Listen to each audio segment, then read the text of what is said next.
Hello, Briot. Hey Brian, nice to see you again, man. Nice to see you. Mm. Um, so Briot is in India. I'm in South Africa, and we want to have a little bit of an inquiry into, we both come from a spiritual perspective, but also just from a perspective, maybe this first one will be from a perspective of what our current condition is, what's going on in the world, that we're both quarantined. How many days have you been quarantined now? We've been quarantined. I think this is day 5 now.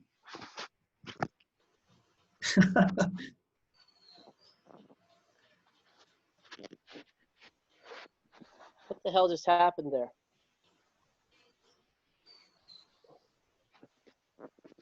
How many days? I'm sorry. About 5 days. Sorry, my cat got a hold of my my device. That was that.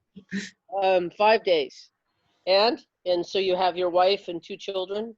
Yeah, 2 kids. One is 14 months old, just started to walk. Other one's 5.5 years. Oh, okay. It's All quite right. So eventful. that sounds like a handful. In Yeah, Okay. So if we hear some noises in the background, I would assume that's your children. yeah. And you should assume they're safe also, regardless of the sound. Yeah, I would believe they're safe. Okay, Bria. Um, okay. Well, I just kind of wanted to start out a little bit. Not jumping into any workshops and any great spiritual ideas or concepts or asking any questions. I just wanted to back all the way up to what is your take on what's happening around us? There's so much information and misinformation, and what we're left with at the end of the day is our ability to make sense of what's going on around us. Hmm. So just as an opening thought, where are you and where do you think that, the world is? And there's some pretty big questions looming. Yeah. Well, I think the hot topic is about the validity of this epidemic that they've called. And on the one Yes. side, you have people saying it's very serious and you have to follow all the stipulations, regulations.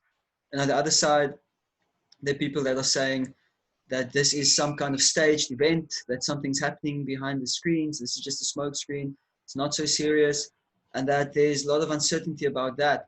So I'm going to avoid taking a stance on either of those because it's a big divisive line.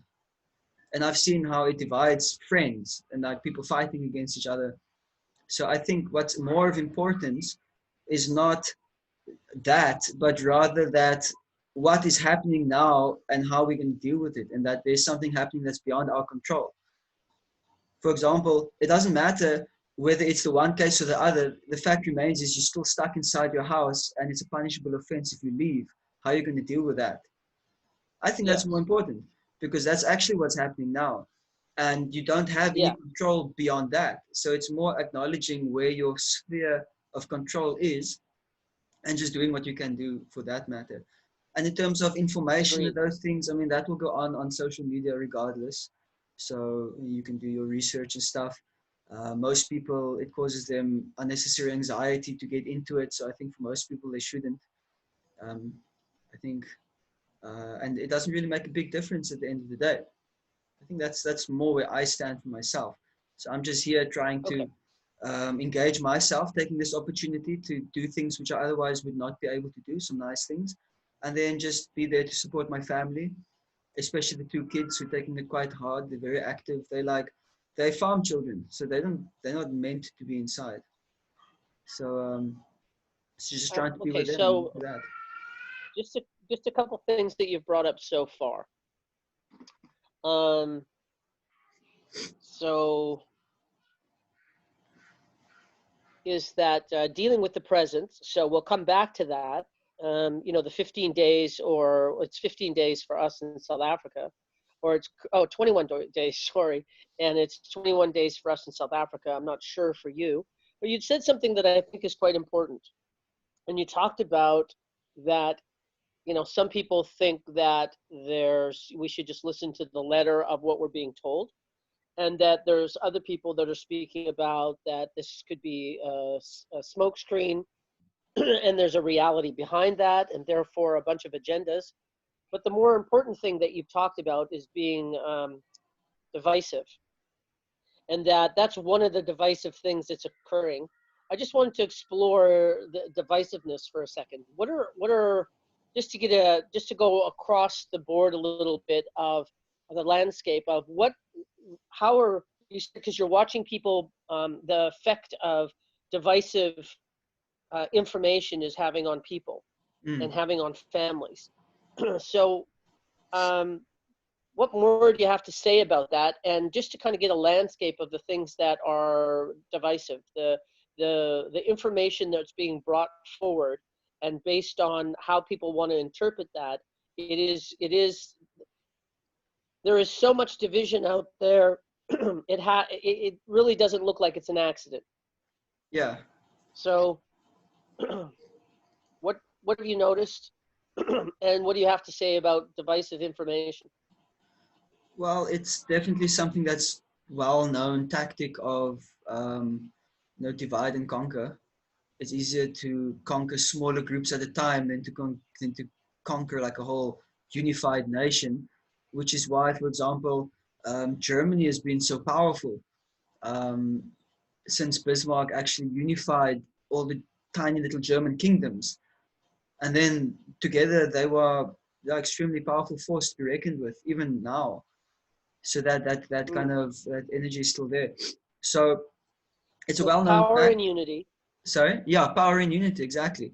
So in a sense, then like the powers that be, or whatever it may case may be, that they like to divide because then it's more easier bite-sized pieces for them to consume. On the other hand, like for us, or the principle on which this divisiveness works is because people identify with their mind and body as being the self.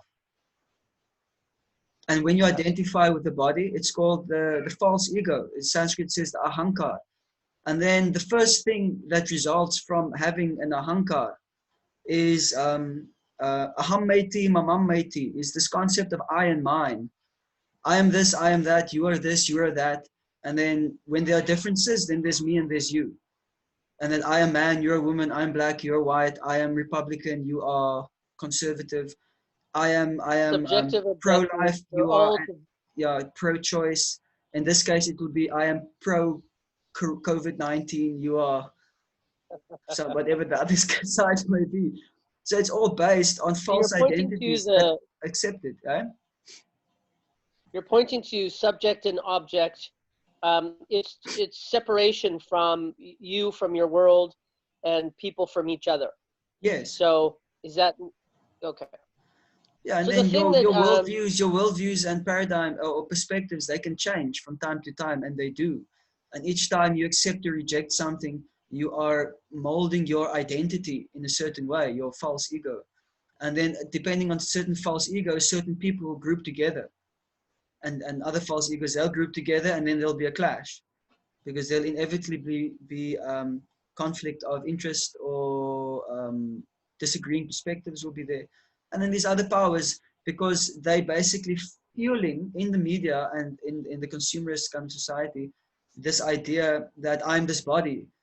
And the way they fuel that is by fooling you that the way to happiness is through engaging these senses in this particular way, engaging them by eating a certain kind of way, intoxications by sex particularly. All of these things increase body consciousness. It draws your consciousness towards the body and away from the spirit. And in this way, it's easier for these divisive things to work because people are completely engrossed in body consciousness. so the one of the things, like when you were talking about that there's a division, I speak a lot about that there's not one reality. A lot of people act like there's one reality, and it's just how good of an interpretation of that reality that you have. And I Mm. speak about that there's 8.5 billion perceptions of reality.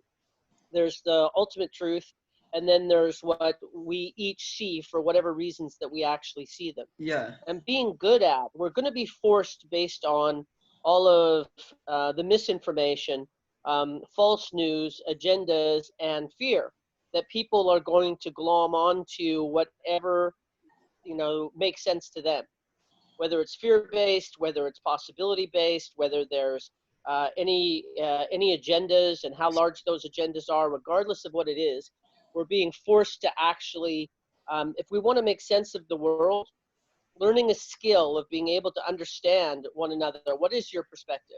Instead of being reactive to what people are saying, try and understand why they're saying it.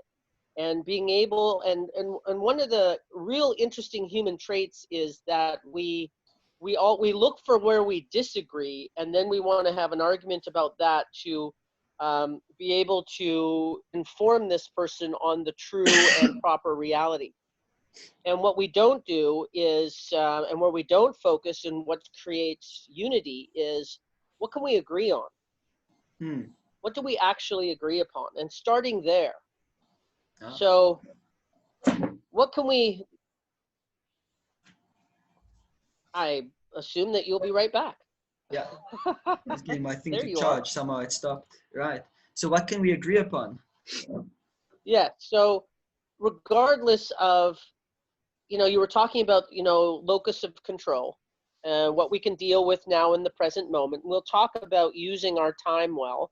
Well, we've got this self-reflective time. We've got a lot of time on our hands, which is probably a little bit much for some people to handle, depending on what level of distraction they have around themselves and how pleased with that they are. Hmm. But before we get there, is like, what can we agree on? What's, just to have a little inquiry with me, is regardless of what your ultimate views are as a human being, what is it that we can agree on?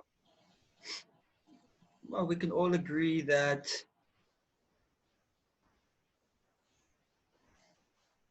it's a struggle right now.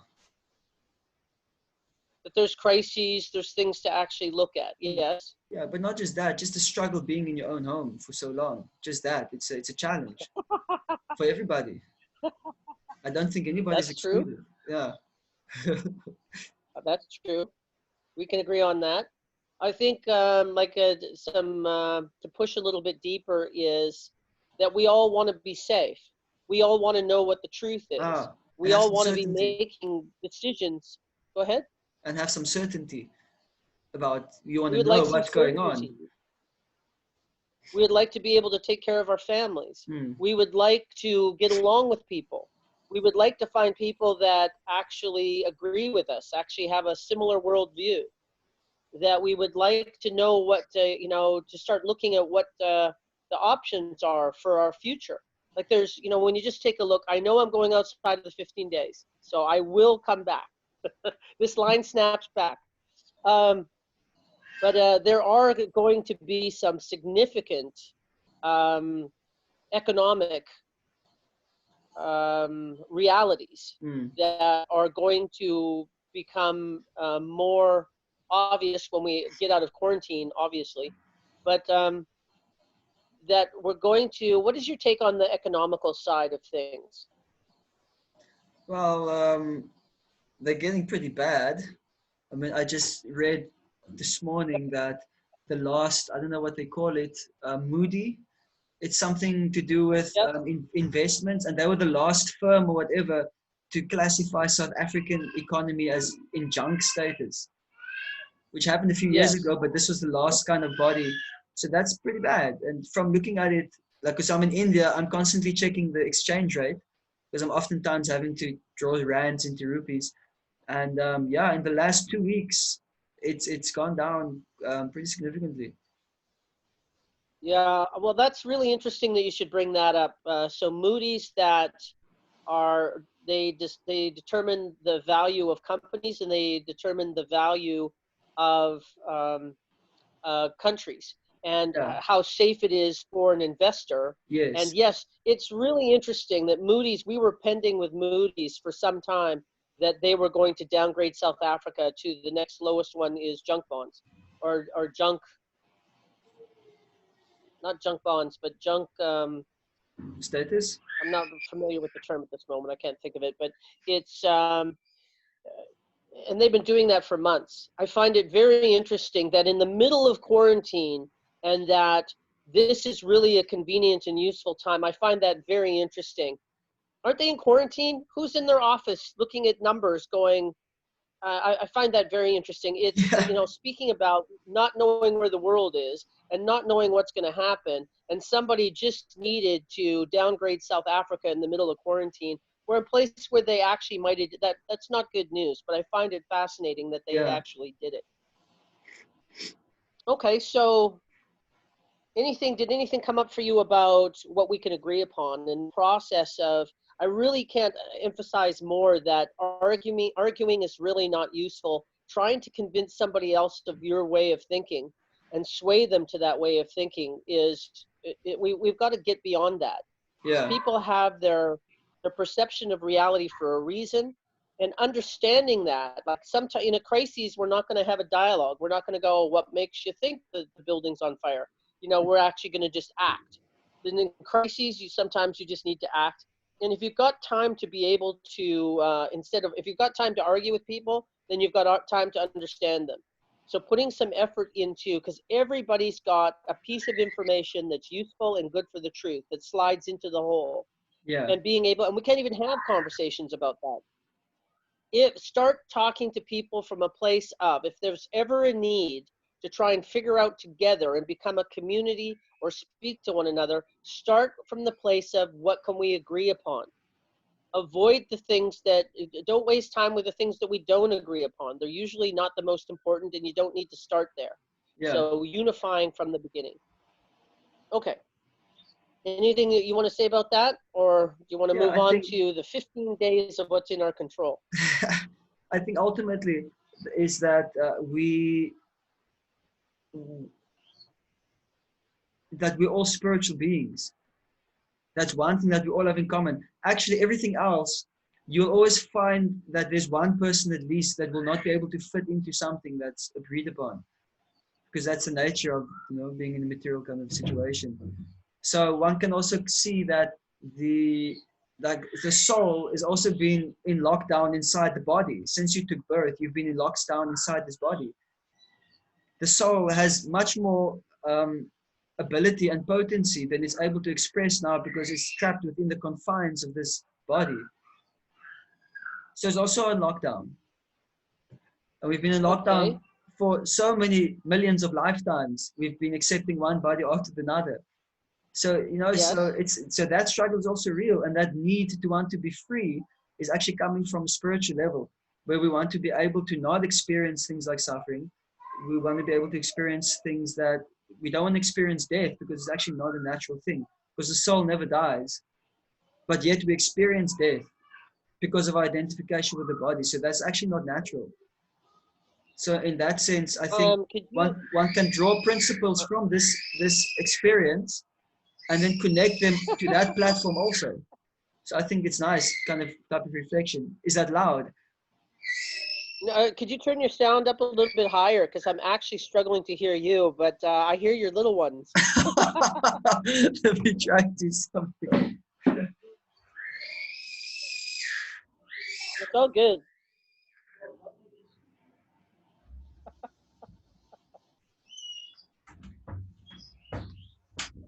And he's back. The joys of parenting. It's like that frequency so that we're really talking goes about. in. Yeah. I missed a couple words there. So when you were talking about that being trapped in the body, and that we keep accepting these bodies, you know, lifetime after lifetime, I missed the point to that. So sorry, could you reiterate? I missed a couple words. Okay, it's that this feeling that we have of wanting to be free is coming because it's the quality and nature of the spirit, of the soul.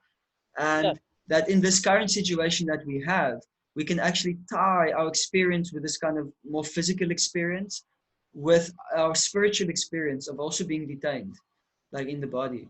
And I think in that meditation can become a bit more transcendental, where it can become an impetus of thinking a little bit more beyond And that kind of thought generally brings a lot of relief to, What are you suggesting about the meditation and about how can that freedom be created?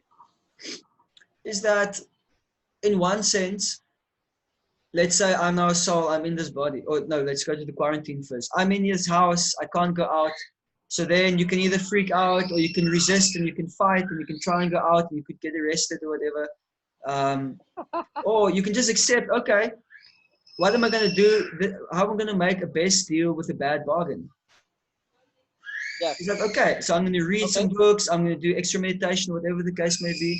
So the same way, having a material body is actually a bad deal. But now we have it, you have to accept it. So how am I going to make the best of a bad bargain? So I have this body, so how am I going to make best use of this now? So it's the same principle. Okay.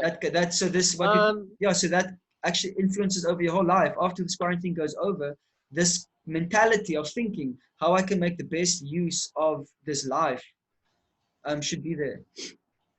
And what is actually the best use of the life? It's a good question to ask. Yeah. Okay, so just to be able to, so I'm not sure where to pick up from there, but I'm going to let you do that. Yeah. Just this thoughts in my head that I want to get it out. So starting with fear, that, you know, being able to, here you are locked in your house for the next X amount of time, and that if you're, and most people are having some level of fear experience. So just starting off with that, we can probably agree upon that most people are having some level of fear at this point. Mm.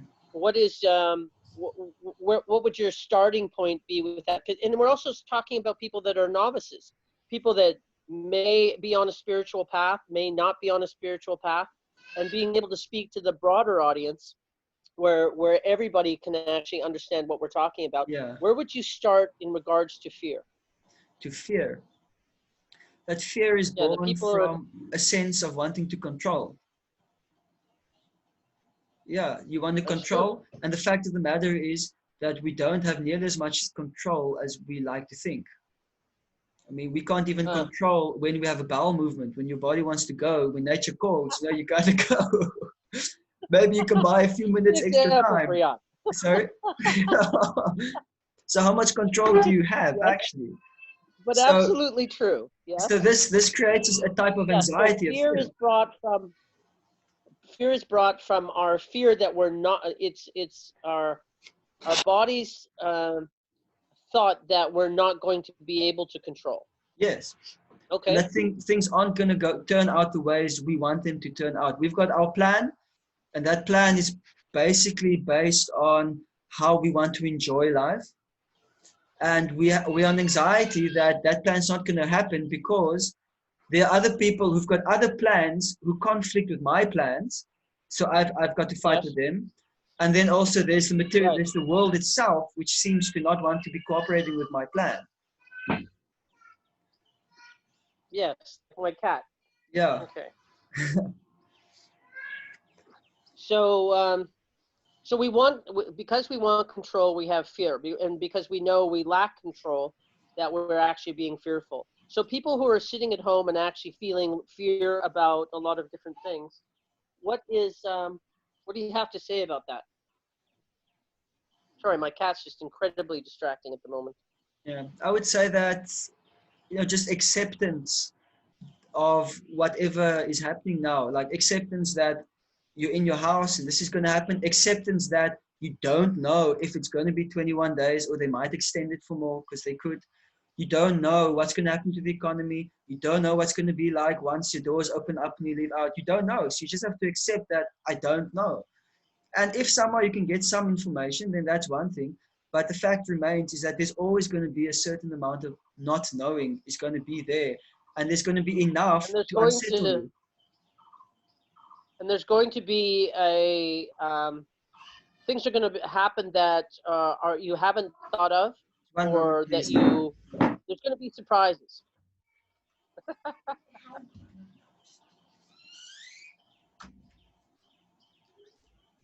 Yeah. What was that last thing? So there's going to be surprises. Things, especially now, we're going to be surprised by what actually occurs, we're going to be surprised, with new information. We're going to be surprised about what our neighbor does. We're going to be surprised about the number of days this is. Nobody has. All I know is that there's going to be financial turmoil. The world economy is going to change. The world might, from this day forth, the world may not normalize again anywhere even to what we're used to. And then having to be able to accept that.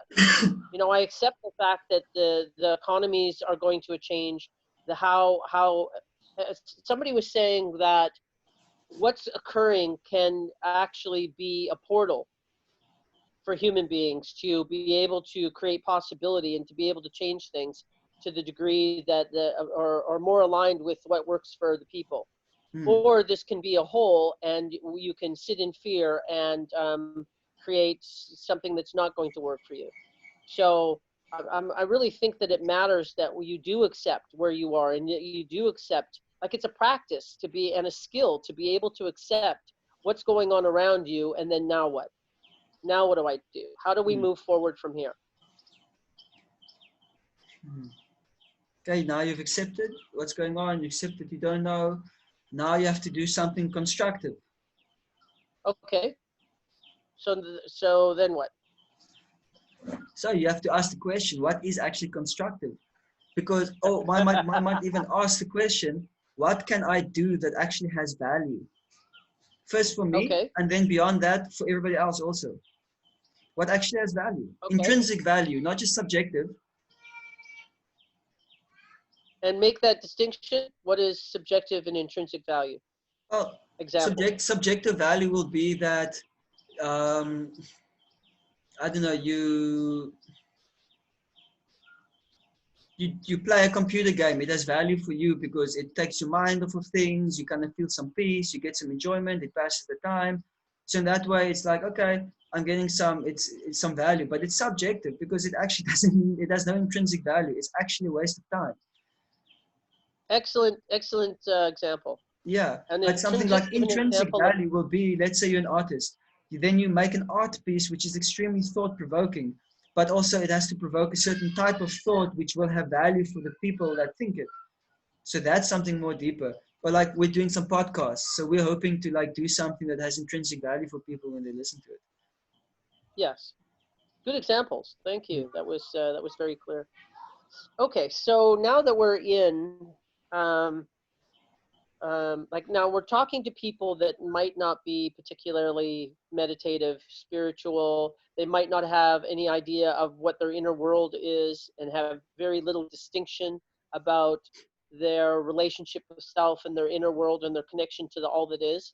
So what would you suggest in regards to, if people want to, and if you're locked up for some amount of time and it becomes obvious to you that maybe you want to do some meditation or be self-reflective, somehow connect in a deeper way to yourself, if you have a sense of that, and I think a lot of people are having a sense of that now. It's been increasing over time, and I can't imagine that this time at home and these world events are not having people look at self-inquiry a little bit deeper. So what would you suggest as a beginning for people?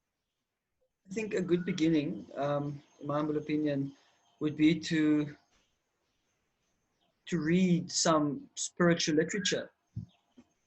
And my personal recommendation would be to read the Bhagavad Gita, because the Bhagavad Gita is very concise. The Bhagavad Gita is very universal and it's not dogmatic.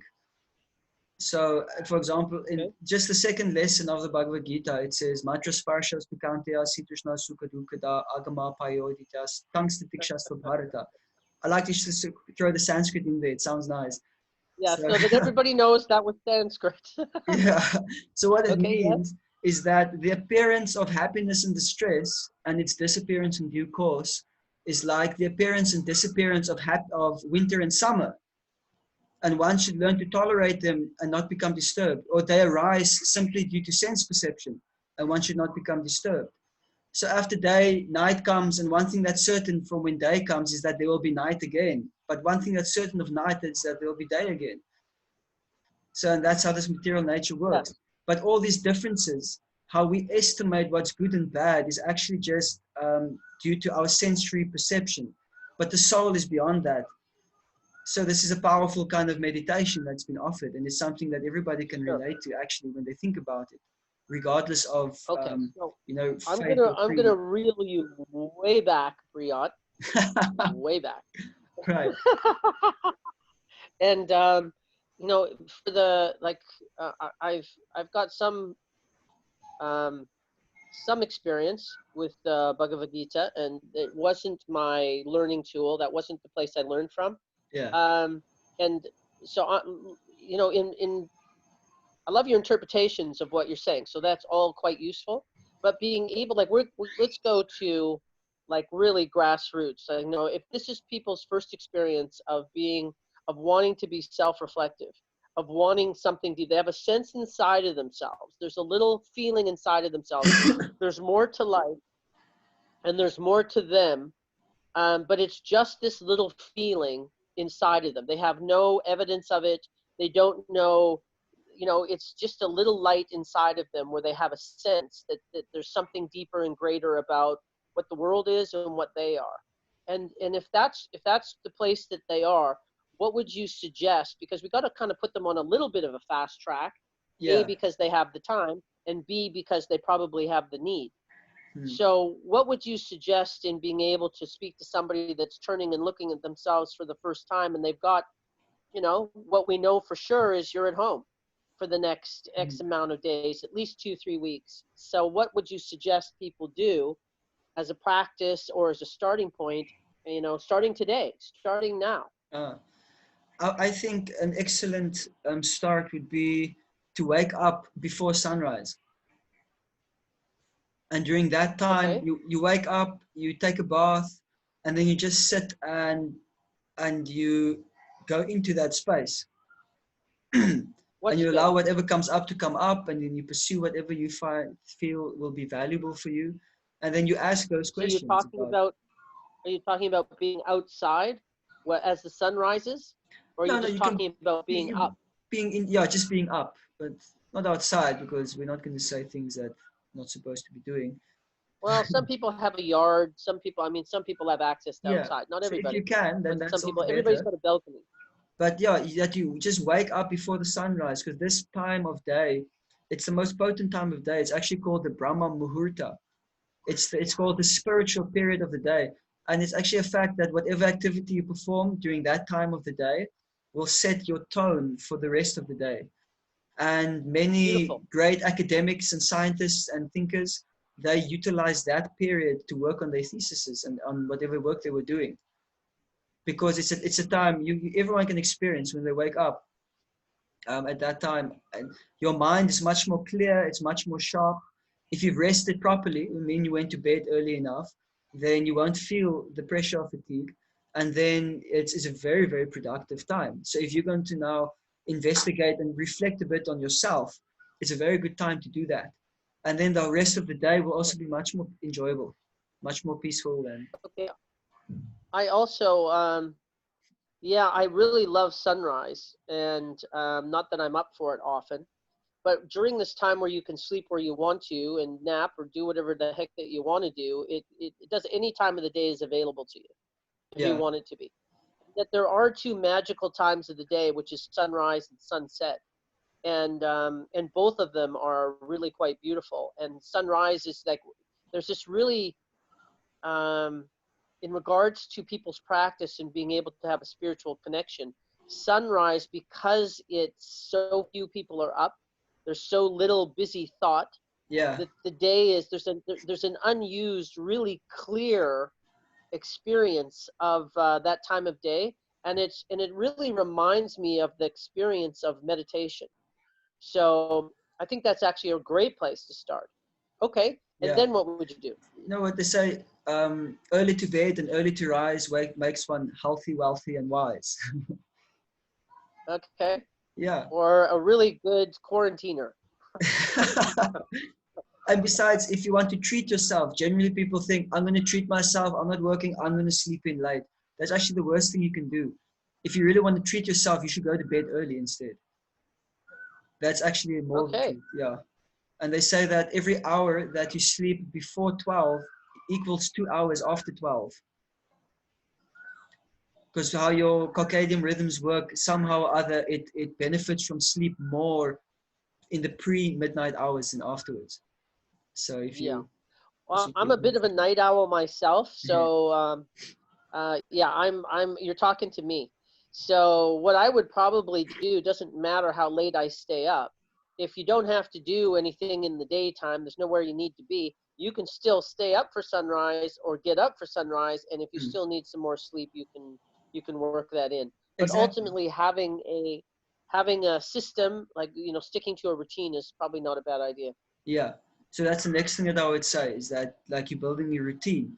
And generally a good routine would start waking up at the same time. And then the second thing is that you have your meals at the same time also. Okay, so that brings me some questions. What time do you get up in the morning, Briat? I get up, lately I've been a bit ill, so I've been waking up between 4:30 and 5. But generally Oh gosh, I'm, I I'm wake so up at, disappointed. it's so late. But So late. usually I wake Yes, up at keep going. 3:30. Okay.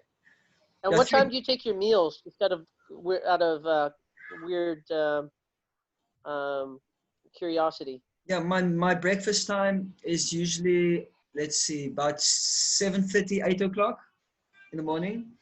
And then I'll Yeah, have lunchtime at 1. And then between 5 and 6, there'll be a dinner. And then I'm usually into beautiful. bed between 8 o'clock and 9 o'clock. Yes, we spoke yesterday when you were just about to hit the hay. So yeah, Yeah. I was just waking up and you were going to bed. All I mean, right. I wasn't getting out of bed, but I was just becoming my greater conscious self. So just saying. Um, Um, okay, so now that we're talking about a routine, when you get up at 3:30 in the morning, I think you said, what is your routine, from that point? What do you do from there? Well, I wake up and then um, first thing I say is Krishna, Krishna. Just connect to some spiritual sound vibration. That's my first thing to try and Yes. remember. Well, that's my own personal thing. And then I go and do my ablution kind of obligations. Use the bathroom, shower, brush teeth. And then I'll sit down and I'll meditate for 2 hours. And then So I've when got does some, that start? When you start your meditation, when does that start? what is that? What time does your meditation start about? At about four The two o'clock. hours. It should be about 4 o'clock. Okay, Yeah. So then good job. it takes about, for me, about hour 40, hour 50 minutes. I do mantra meditations. So I'm chanting on beads and counting mantras. So I do Okay. that for about, yeah. At 5 o'clock, I'll wake my son up because he wakes up at 5. And then my wife wakes up at 4. So then she starts meditating. But she's got the baby, so it's kind of like a day-to-day thing. But either way, for me, then I will usually finish by 6 o'clock. I'll be done with my meditation, and then I've got some deities that I'm worshiping. So then there's some kind of rituals that I'm doing in the morning time also. That takes about 40 minutes, and then What so time I'm, is it now when you do your 40? excuse me, Yeah, when you do your 40 minutes. yeah. What time is it at that point? Oh, then it should be about 20 to 7. Okay. So then, but in a normal day now, I'm talking about because I'm teaching at the school. So let's say now the quarantine is not happening. So in a normal day, then at 7 o'clock, then I'm with my family at the temple most days. Because we're living here in Mayapur, where a massive temple is. And then we're just observing some of the chanting and the dancing there in the morning. And then I'll come back at about 20 to 8. 8 o'clock, we'll have breakfast. And then there's time to get ready for school. And then me and my son, we walk together at school, which starts at 9 o'clock. Okay. Yeah. And then And one your o'clock, we've got routine, lunch. Four yes. o'clock, school's finished, come back.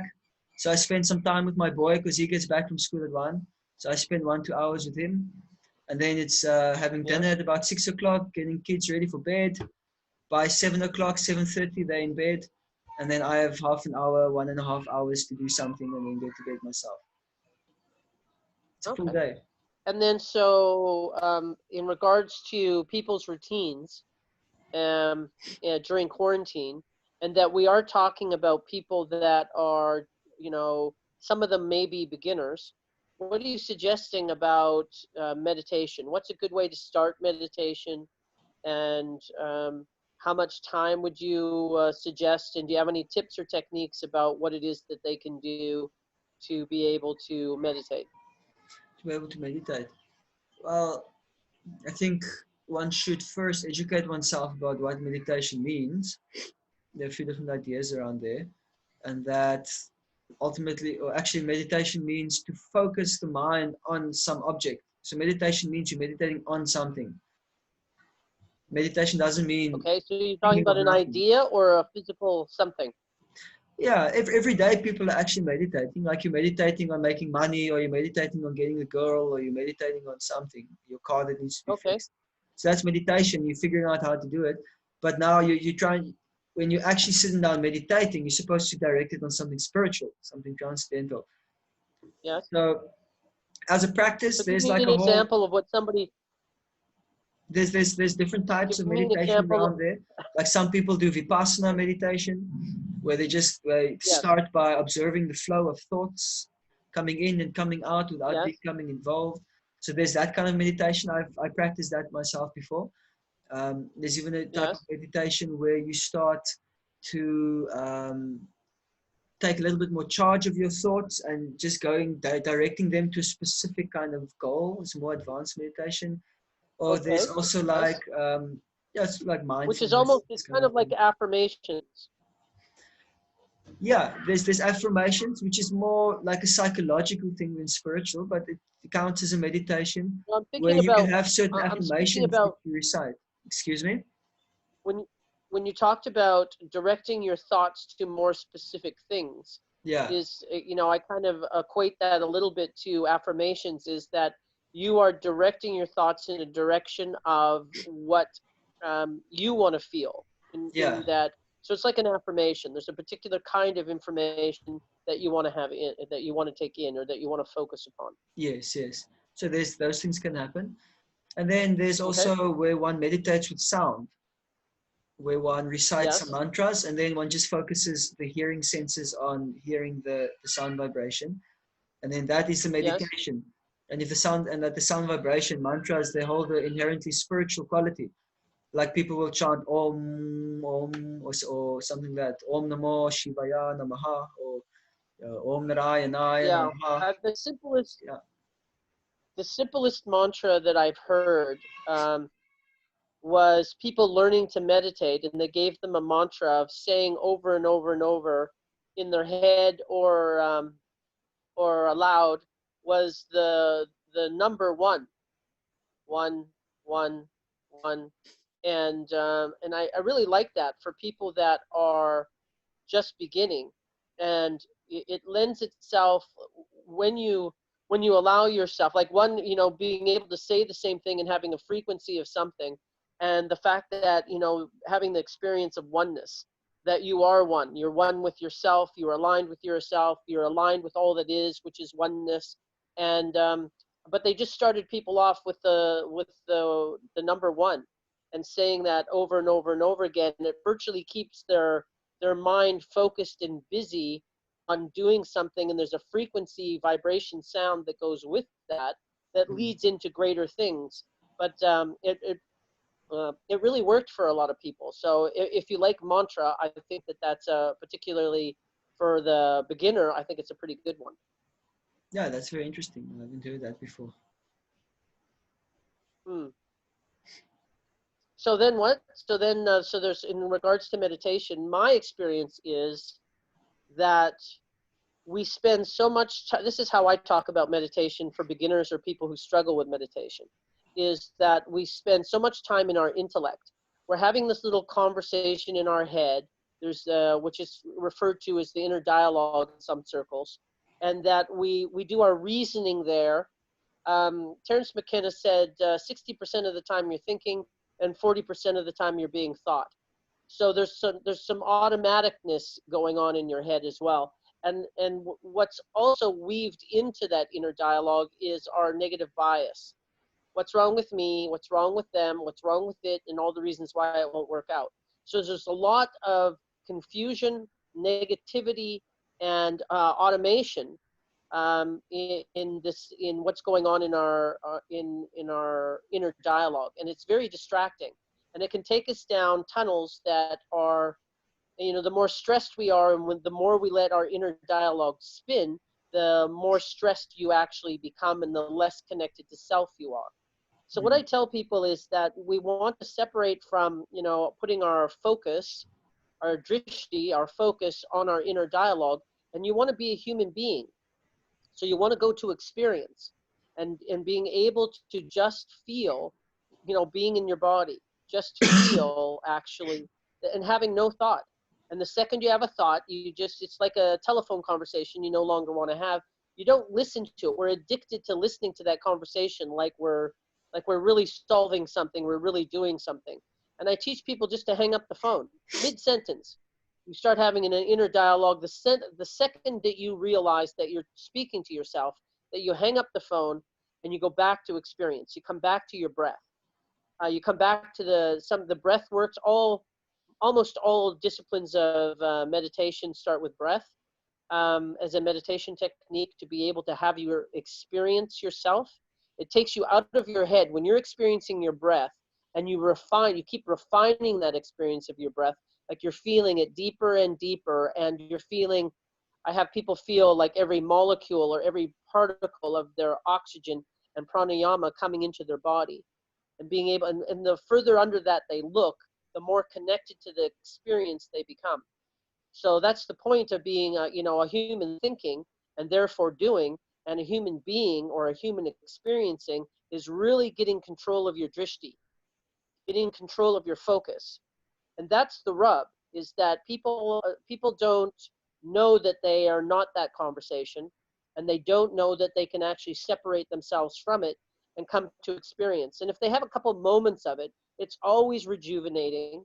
You always are more aligned with who you are, and it's kind of taking a download of who you are. There's a download of you that's coming to you in every moment. It's an aligning experience of you. It's deep, profound, and rejuvenating. And that we're so busy, as long as you are having an intellectual conversation with yourself, listening to that inner dialogue, it's kind of like you buffer that download.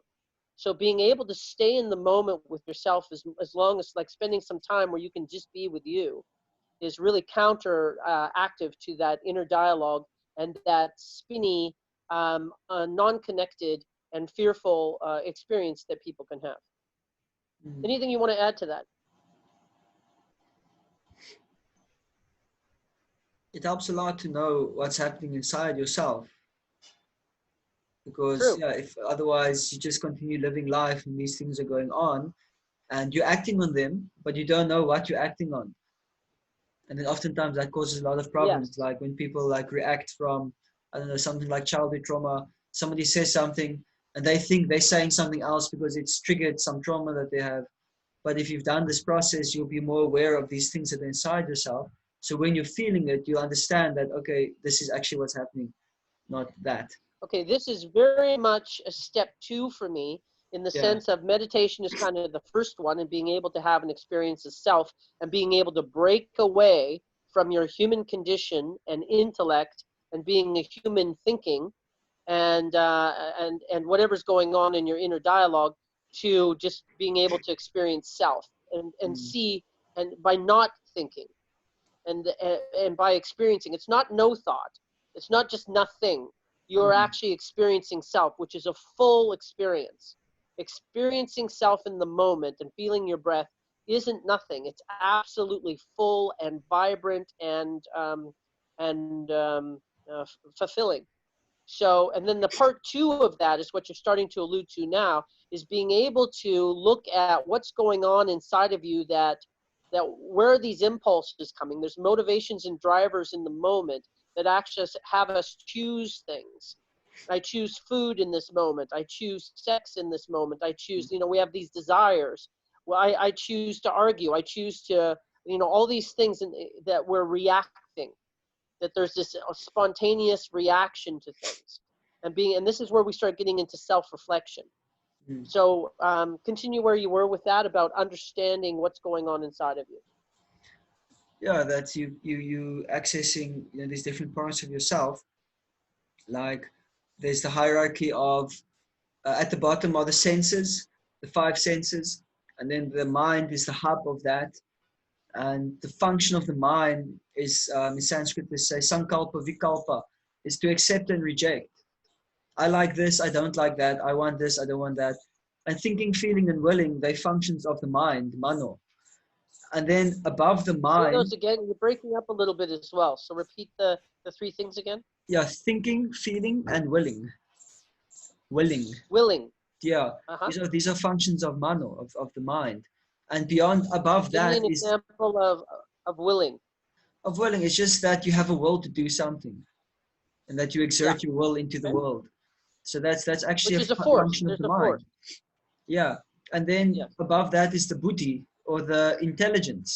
But intelligence is different than IQ, kind of, you know, being intelligent that you can study science or something. This is different. This intelligence, the buddhi, the function of it is, or one of the functions is discrimination, that you can tell one thing apart from another. And the finer your intelligence Yes. is, the more you'll actually be able to peel the layers of reality and distinguish two different things from one another. So I don't know if that's maybe an If FDL I can concept at this interject, point, but it's the ability to look yeah, if I and can interject, understand, this is my mind acting, this is my senses acting, being able to identify this is this, that is that. Whereas when you're on the mental platform, which most people are at, they don't know that actually they're conducted by their mind, because they don't have a sufficiently developed buddhi or intelligence to be able to understand this is my mind speaking. They think this when is you me. speak about the Sorry? when you speak about the intellect, and the greater intellect, it's a higher frequency of intellect. The thing that comes to mind for me is the experience of knowing. There's an intellectual experience of knowingness. Is that, does that resonate with you? With knowingness. You elaborate a little bit on that? Having an experience in your body that, and he's back. That's better. Um, that there's a, when you were talking about that, there's a greater um, intellect, is that it's, you know, it's not a regular thinking function. It's like, you know, when there's a place of knowing, I know me. I know. I have a sense of knowing of me. And when I Yeah. feel that connection to self, there's a knowingness in it. When I know where I'm going, you know, there's times where I don't know where I'm going. I'm testing things out. I'm of six minds. But there's another place of knowingness that where I'm using my mind and I'm discerning what's going on around me. But it's coming from a place of knowing, not from a place of I like, I don't like. Does that resonate? Yeah. Yeah, I think that kind of more intuitive sense could come from a bit of a higher faculty than the mind, where Yes. one is able to see certain events and put them together and then understand where the trend is going, but not necessarily that that thought is conscious. That can happen on a subconscious level where that thinking is going on, Uh-huh. but you're feeling that this is where it's going. That's the intuition. But that thinking is going on somewhere, but you're just feeling the result of that thought. Like this is going to Okay. happen. So I'd also include into that, because you're pointing to something else now. So knowingness is a place where I'm in a place of knowing. I know exactly what I feel and where I'm going and what I'm doing, and it's beyond my intuition. And then intuition is also part of that as well. Is that while I'm feeling something, I feel I need to go in this direction. This feels right for me. I can still change my mind on that, but following my intellect is a deeper guidance than, you know, the I choose this and I don't choose that Hmm. mind function. Okay. Yeah. So then these different Anything levels else you play wanted to there. say about? Yeah. Say again. It's just that these Anything different else you levels are wanted to there. say about people understanding what meditation is and what's going on inside of them? What understanding? Meditation. So you said that it would be a good idea for people to know, you know, to understand what's going on inside of them, what's going on inside of them when they're meditating. All right. Anything else about that? Yeah, one should actually read something or ask somebody. Generally, like in the West, the idea is that I can do everything by myself, like I can figure something out by myself. But in the East, especially spending a lot of time here, like the way the ancients were thinking about it was they were not so proud, thinking that I am so powerful and smart. Instead, they were just humble and said, you approach an elder and then you just ask them, because they've already spent like a whole lifetime thinking about these things. So why don't I just go to them and stop wasting time? And I can take whatever they've done and just take it further. And then I have more to offer my No, next that's generation. So the I, principle I've is to approach somebody that knows and then and inquire from that or from them, instead of trying to sit and yeah, figure out I've your own thing. Because there have been very things going true. on Is that, for hundreds and thousands of years. There have been meditation has been going on. So why not just connect to that, and instead of now trying to fabricate your own thing? sure. It's my suggestion. Um, I, uh, I'd have to agree is that I went seeking knowledge. I went and read everything I could get my hands on, whether it was Buddhist or whether it was yogic philosophy, or I looked in a lot of places, and what I learned, even just from books and being able to match on what they were saying to my inner experience, being able to experience the distinctions they were making. I don't think I would have, like, just realizing I had an inner dialogue. I was so much my inner dialogue that I really thought I was completely integrated. There was no way that wasn't me. Yeah. And because that was my greatest sense of me, is what was going on in my head. And out of reading a lot of material and started to look, I was like, I was able to learn so much. Like, I don't think I would have learned that in a lifetime. The things that I learned from a couple years of dedication of just looking to understand Mm. and increase my experience of self and knowledge. Um, I don't think I would have figured what I know now. I don't think I would have worked out in my own in this entire lifetime. Mm. So it really is. There's a saying that says, "It looks like I can see so far because I stand on the shoulder of giants." Yeah. Is Yeah. that there's just so much material out there that is so.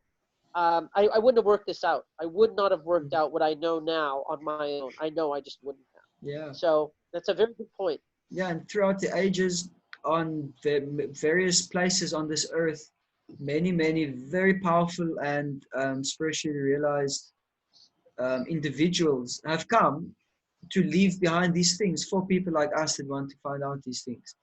So we should take advantage of these things. And then, Absolutely. yeah, in And you'll different find cultures your and way. traditions, I all mean, of them, they have these because spiritual truth is one. There's no this truth and that truth.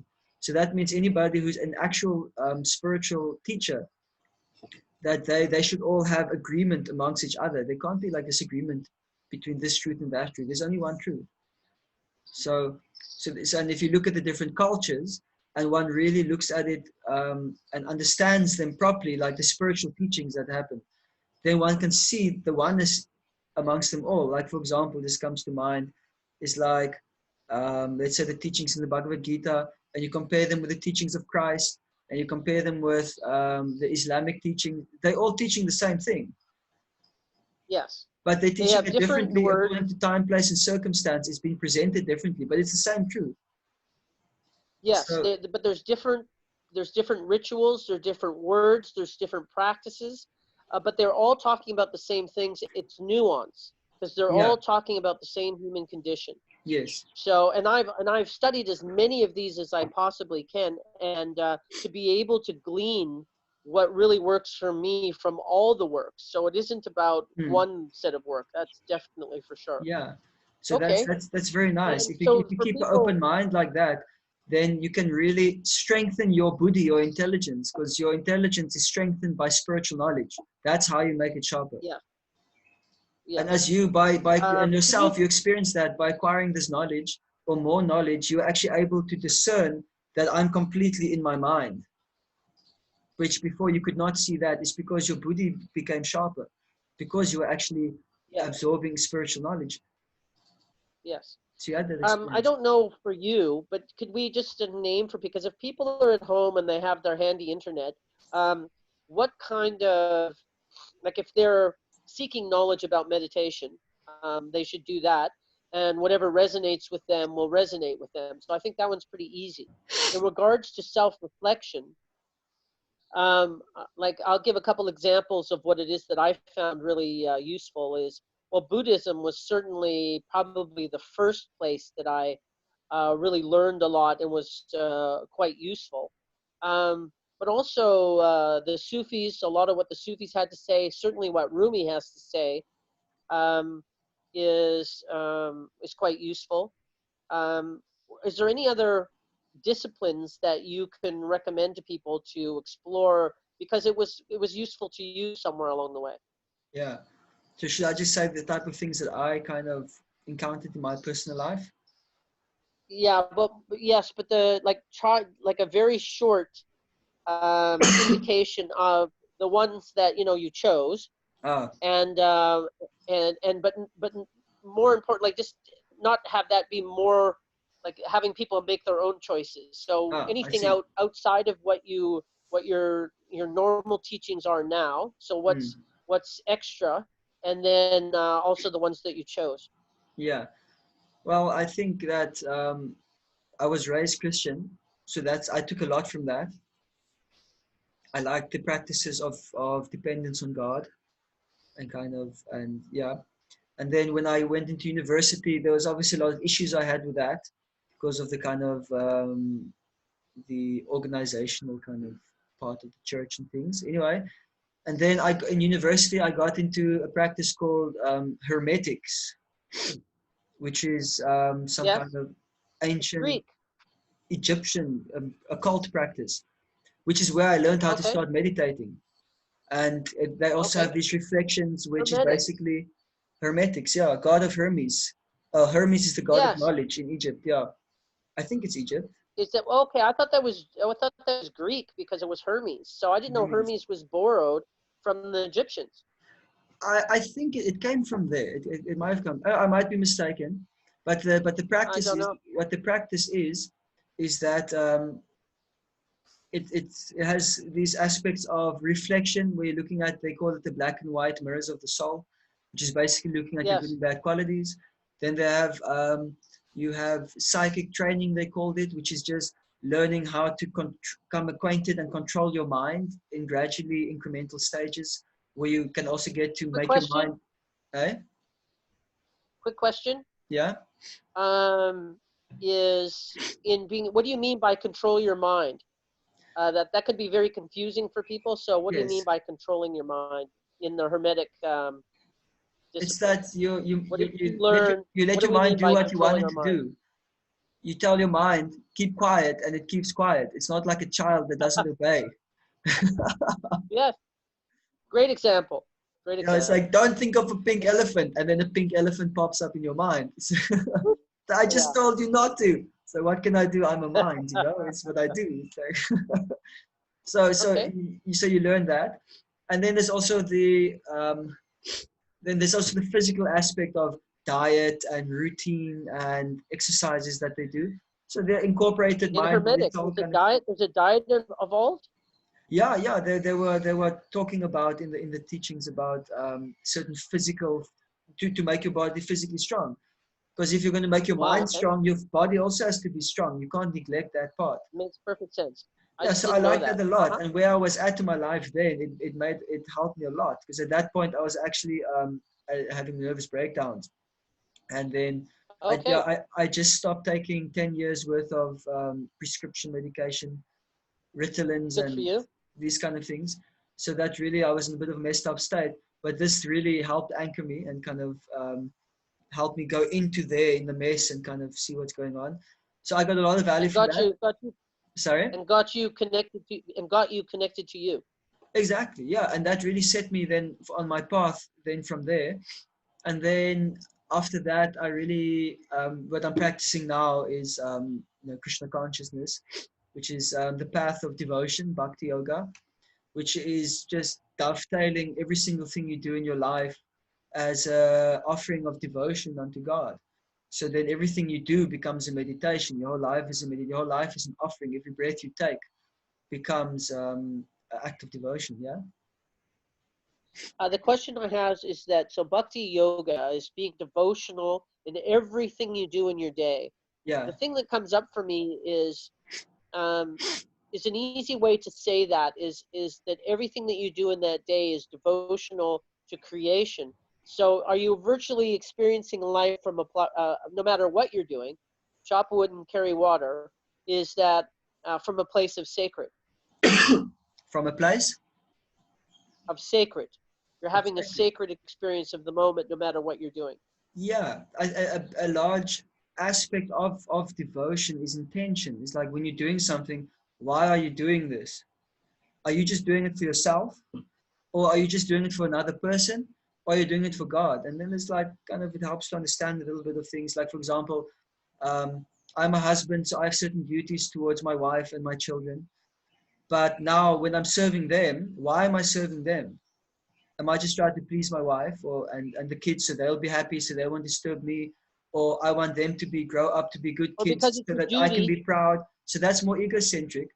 Or is it because this is my duty right now and it actually pleases God when you do your duty?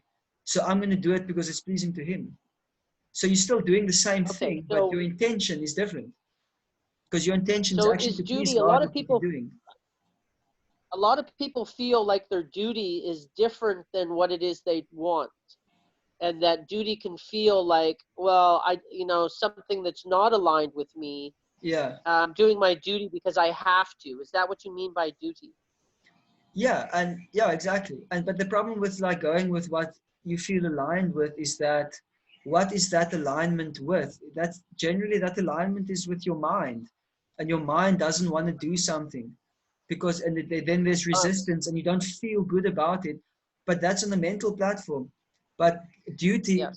is beyond that. Duty is that you've got something you're supposed to do. Like, for example, I have to take care of my family. Sometimes I don't feel like dealing with my kids, or sometimes I don't feel like dealing with, let's say, my wife is having a tough time. But it's my duty to do so. So I put that aside, regardless of how I Yes. feel about it, because there's something higher than just me. I'm not the one in the center. So, So so, so I think is duty your can obviously be misused, which it does be misused. For example, a husband becomes abusive, and then there's kind of this duty. But so then there's that aspect of it also. But we're talking about it's called dharma, is the word in Sanskrit, which actually means intrinsic a nature. gift? Yes. Yeah. Just a thought about that is I want to make a distinction and I want to see, I want to learn something here. So Right. is that there's a lower frequency of duty where there's the time where I don't want to. When I'm in my lower frequency and I don't want to do stuff because I don't feel like it, Yeah. is one relationship with duty. And then there's a higher frequency relationship with duty where I'm completely aligned with where I am and that I'm one with my duty and it's something that is fulfilling and more aligning with me if I fulfill my duty. So I think is is that resonate with you, or That do you have is a true. distinction That there? is true. When you actually do your duty, whether you felt like doing it or not, when you do it, there's always a sense of satisfaction which you attain from that, which is higher, which is beyond just And like an a alignment. sensual kind of enjoyment, because it's the nature of Dharma is that it protects the one who follows it, that you actually protect it Excellent. by, yeah, So we've been on here for some time. yeah, So I just want to I want to go back to that. People are at home. They're in quarantine. They may be just newly on their journey. This might be the first time that they're looking inside or even wanting to.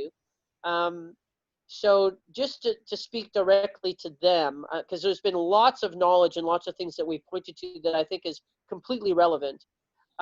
Is there anything that we wanted, come back down to basics and just speak to where people are and what they can do to be able to, if they feel a yearning or an interest to start connecting with self, and that they do feel like there's something deeper to who they are and to what and their experience of what the world could be, that what can we where can we direct them and what to do over the next, how many days?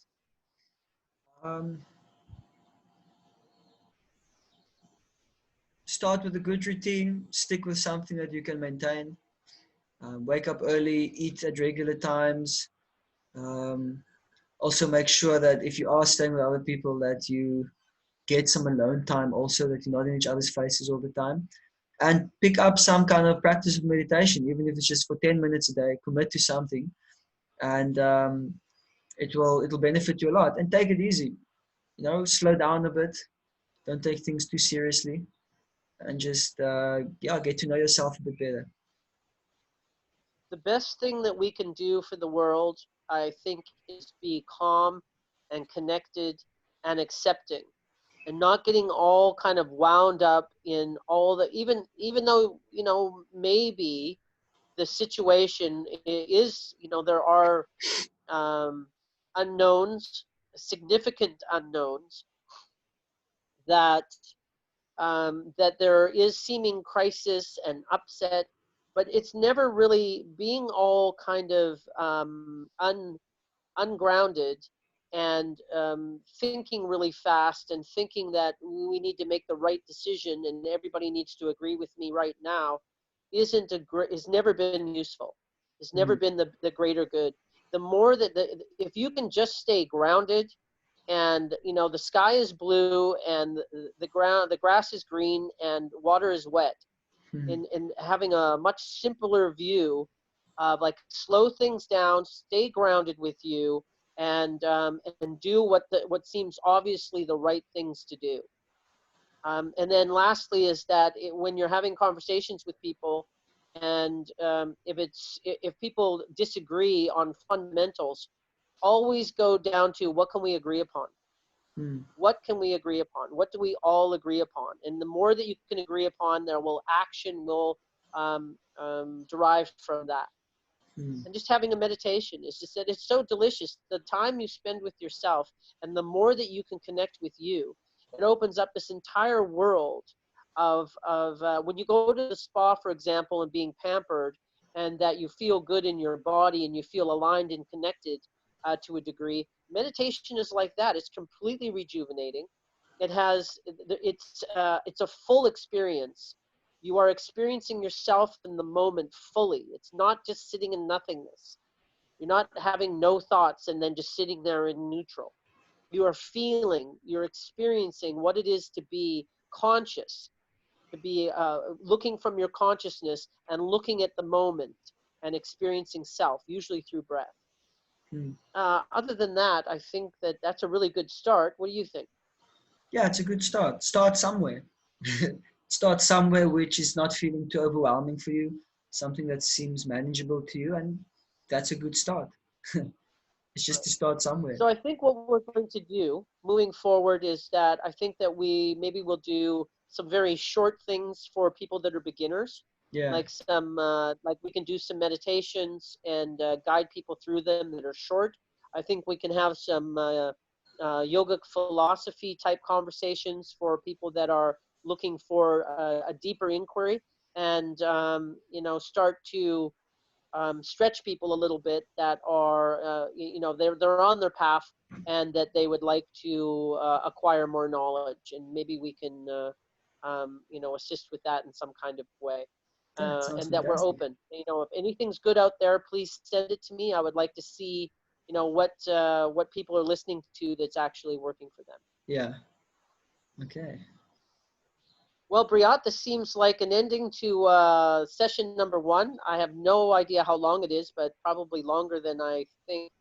And but I really enjoy your company, and love all the things that you have to say, and that we can look at number 2 in the next day or so. Yeah. Thanks, Brian. I appreciate the conversations Thank too. you. Till next time. Yes. Right. Until next time. Haribo. Bye-bye.